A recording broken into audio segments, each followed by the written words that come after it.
सब विद्यार्थियों को मेरा नमस्कार।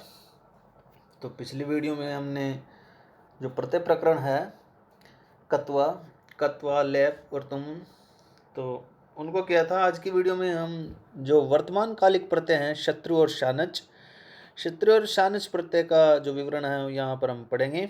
तो प्रारंभ करते हैं।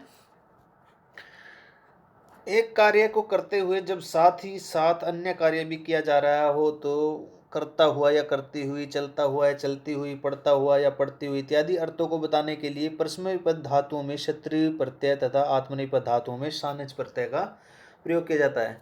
कहने का अभिप्राय यह है कि जब एक कार्य वर्तमान काल अर्थ में किया जा रहा है और उसके साथ साथ दूसरा कार्य भी यहाँ पर दिखाया जा रहा है, तो जो क्षत्रिय प्रत्यय है वो परस्मैपद धातुओं में प्रयुक्त होता है और जो शानच प्रत्यय है वो आत्मनेपद धातुओं में प्रयोग किया जाता है। क्षत्रिय के क्षय और री का लोप होकर, लोप समाप्त होना, धातु में अत जुड़ता है तथा शानच के क्षय का और चय का लोप होकर आन के पहले म का आगम हो जाता है। इस प्रकार धातु के साथ मान जुड़ता है। क्षत्रिय शानच प्रत्ययों से बने हुए शब्द विशेषण रूप में प्रयुक्त होते हैं, अतः इनके रूप तीनों लिंगों में चलते हैं, पुल्लिंग, स्त्रीलिंग और नपुंसकलिंग। तो पठ धन क्षत्रिय तो पुल्लिंग में बनेगा पठन, स्त्रीलिंग में बनेगा पठंती और नपुंसकलिंग में पठत। इसी प्रकार लिख धन क्षत्रिय लिखन, लिखंती और लिखत। हस धन क्षत्रिय हसन, हसंती, हसत। सेव धन शानच से माना है, से माना, से मानम। मोद धन शानच मोदमान है, मोदमाना, मोदमानम। वृत्ति धन शानच वर्तमान है, वर्तमाना, वर्तमानम।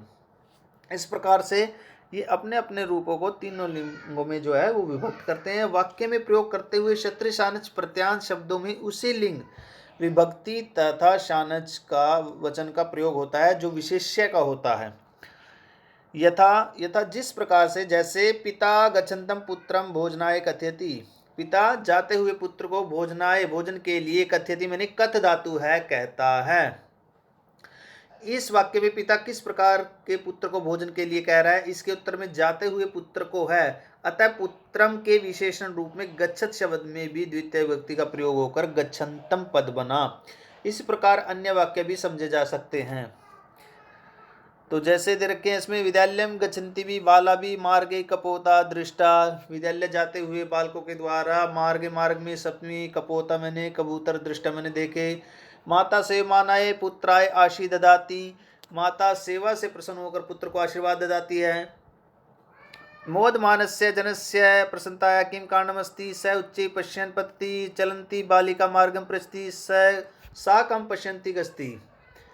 इसी प्रकार से गम धन शत्रु गच्छत, गम धातु है और गच्छत, तो क्षत्रिय गच्छत जाता हुआ, दृश धन शत्रु पश्यत देखता हुआ, दा धन शत्रु ददत देता हुआ, तेनार्थ में पा धन शत्रु पिबत पीता हुआ, भू धन क्षत्रिय भवत होता हुआ, भू धातु है परस्मैपद धातु है और भू का अर्थ होता है होना। पच धातु क्षत्रिय प्रत्यय है, पचत पकाना, पकाता हुआ। पृच्छ धन क्षत्रिय प्रत्यय पृच्छत पूछता हुआ। नी धन क्षत्रिय नयत ले जाता हुआ। नी जो धातु है वो द्वितीय विभक्ति की जो द्विकर्मक धातुएं हैं, दु, याच, पच, दंड, रुद, ब्रु, जी, ब्रु, शा, जी, मत, मुष, नी, ह्री, वह, कृष, नी धातु, तो ये द्वितीय विभक्ति की है। नी धन शत्रु नयत ले जाता हुआ। नृत्य धन क्षत्रिय नृत्यत नाचता हुआ। चुर धन क्षत्रिय चोरियत चुराता हुआ। इसी प्रकार से ये पुल्लिंग में गच्छन गच्छन्ति गच्छत, पश्यन् पश्यन्ति पश्यत, यच्छन यच्छन्ति यच्छत।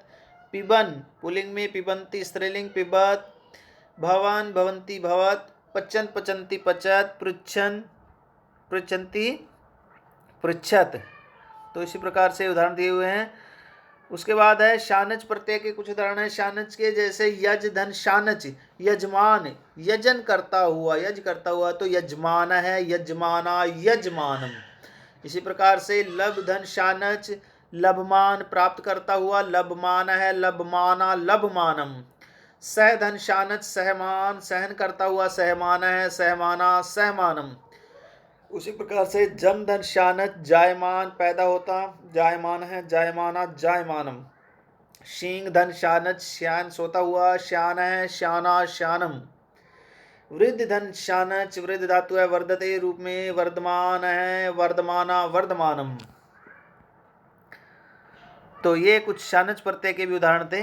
तो सभी विद्यार्थी इन उदाहरणों को अच्छी प्रकार से याद करेंगे और आपकी जो क्लास वर्क कॉपी है उसको इसमें नोट करेंगे अच्छी प्रकार से। तो सभी इसको विद्यार्थी अच्छी प्रकार से याद भी करेंगे और अपनी कॉपी में लिखेंगे। धन्यवाद।